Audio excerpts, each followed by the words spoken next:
Welcome to the very first lesson of this course.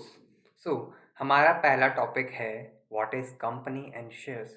देखो, अगर आप कॉमर्स बैकग्राउंड के हो या आपको कंपनी और शेयर्स के कॉन्सेप्ट्स पता है ऑलरेडी, तो आप इस वीडियो को स्किप कर सकते हो। बाकी लोग रुके रहो और इस पूरे लेसन को कंप्लीट करके फिर ही आगे बढ़ना। देखो, इंडिया में बिजनेस करने के बहुत सारे तरीके हैं। उनमें से एक है कंपनी। लेकिन कंपनी बाकी सब तरीकों से कम्प्लीटली डिफरेंट है।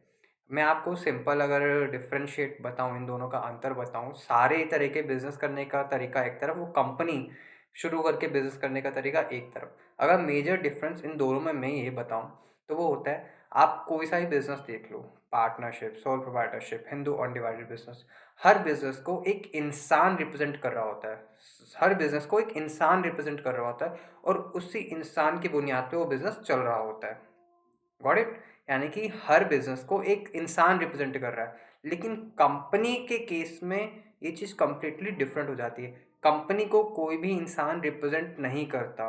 कंपनी की आइडेंटिटी उसके ओनर्स से कंप्लीटली सेपरेट मानी जाती है। इसीलिए कंपनी को हम आर्टिफिशियल पर्सन भी कहते हैं। इसलिए हम कंपनी को क्या कहते हैं? Artificial person. अब सर, आर्टिफिशियल पर्सन का क्या मतलब हुआ? आर्टिफिशियल पर्सन का मतलब हुआ कि बिजनेस वर्ल्ड में एक इंसान जो जो चीज़ें कर सकता है, कंपनी भी वो सारी चीज़ें कर सकती है ना? मुझे एक बिजनेस स्टार्ट करने के लिए क्या क्या करना ज़रूरी है? मेरे पास पैन कार्ड होना ज़रूरी है ना? मेरे पास पैन कार्ड होना ज़रूरी है, मेरा बैंक अकाउंट होना ज़रूरी है। Got it? और अगर मुझे शेयर्स खरीदने बेचने एज एन इन्वेस्टर, तो मेरा खुद का डीमैट अकाउंट होना भी ज़रूरी है।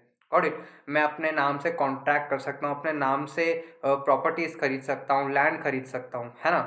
यानी कि एक इंसान जो बिज़नेस स्टार्ट करना चाहता है, वो ये काम कर सकता है ना?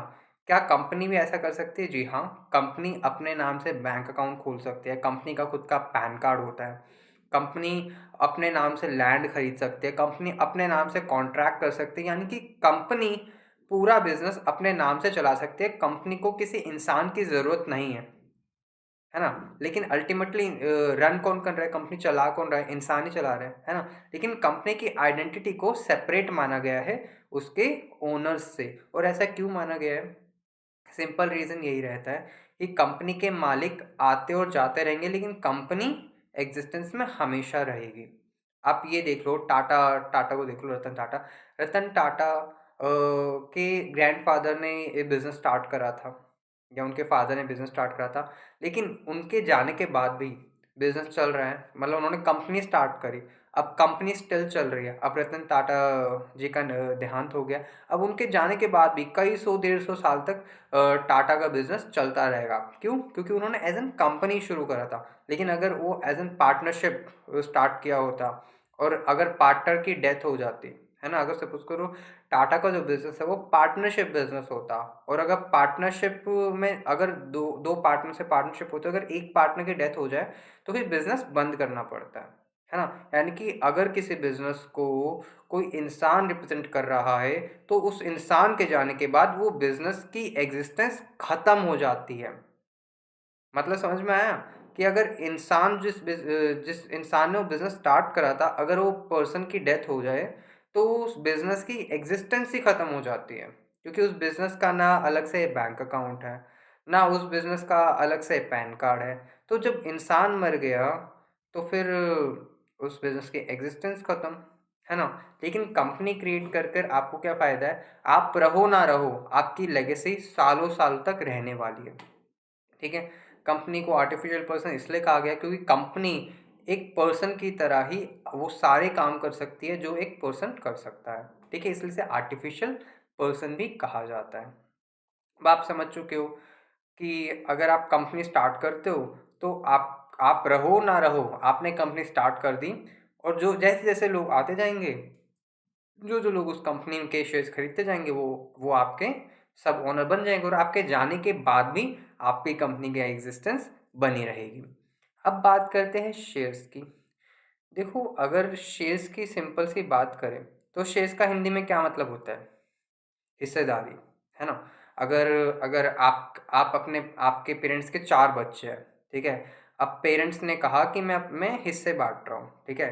तो आप वो कहेंगे कि 1 करोड़ की संपत्ति है, वो बेच दी हमने, अब 1 करोड़ रुपए है, अब वो बटेंगे। तो आप यही तो पूछोगे ना कि इस 1 करोड़ रुपए में मेरा शेयर कितना है, यही तो पूछोगे ना, उस 1 करोड़ रुपए में मेरा शेयर कितना है ना, हिस्सेदारी कितनी है। वही जो जो उस जगह लागू है ये कॉन्सेप्ट, कंपनी में भी यही सेम है कि मेरी हिस्सेदारी कितनी है, कंपनी के असेट्स में, कंपनी की संपत्ति में मेरी हिस्सेदारी कितनी है। शेयर्स का मतलब सिंपल यही हुआ, हिस्सेदारी। यानी कि आपके पास, आप जब कंपनी का एक शेयर खरीदते हो तो आपके पास कुछ कंपनी की हिस्सेदारी आ जाती है, समझिए। शेयर्स खरीदने का क्या मतलब हुआ, आपने कंपनी में हिस्सेदारी खरीद ली है ना। शेयर्स बेचने का क्या मतलब हुआ, आपने कंपनी में अपनी हिस्सेदारी बेच दी है, समझ गए। अब ऐसे ही देख रहे होगे, मैंने यहाँ पे एक चार्ट भी डाला है। अब यहाँ पे नोटिस कर सकते हो कि सबसे पहले यहाँ पर है प्रमोटर। प्रमोटर कौन बंदे होते हैं, प्रमोटर वो लोग होते हैं जिन्होंने बिजनेस स्टार्ट किया होता है, समझ रहे हो। सपोज करो अपने जो ये है रतन टाटा जी ने जो जो कंपनी अपने नाम से स्टार्ट करी होगी, जिनमें वो सबसे पहले शेयर होल्डर रहे होंगे, उन कंपनी के प्रमोटर हमारे रतन टाटा जी है, ठीक है। मुकेश अंबानी ने जो जो कंपनी स्टार्ट करी है, वो कंपनी उनके जाने के बाद भी रहेगी, तो वो उस कंपनी के क्या होंगे, प्रमोटर, ठीक है। तो इसमें पता चल सकता है कि एक लिस्टेड कंपनी है, उस कंपनी की किन लोगों के पास उस कंपनी की टोटल हिस्सेदारी है, उसके बारे में बता रहे हैं कि जिन लोगों ने कंपनी स्टार्ट करी उनके पास है 14% हिस्सेदारी, 14% शेयर्स उनके पास है। फॉरेन कंपनीज के पास है 32% शेयर्स, म्यूचुअल फंड के पास है 19% शेयर्स, अदर इंस्टीट्यूशंस के पास लाइक बैंक एंड LIC वगैरह के पास है 18% शेयर्स, और जनता के पास है 14% शेयर्स, है ना। शेयर्स का क्या मतलब हो, उस कंपनी में हिस्सेदारी, ठीक है। तो आप कंपनी और शेयर्स का मीनिंग आप समझ चुके होंगे, है ना। अब इसके बाद हम चलते हैं फर्दर टॉपिक्स पे, तो मिलते हैं आपसे नेक्स्ट वीडियो में। Bye and stay tuned.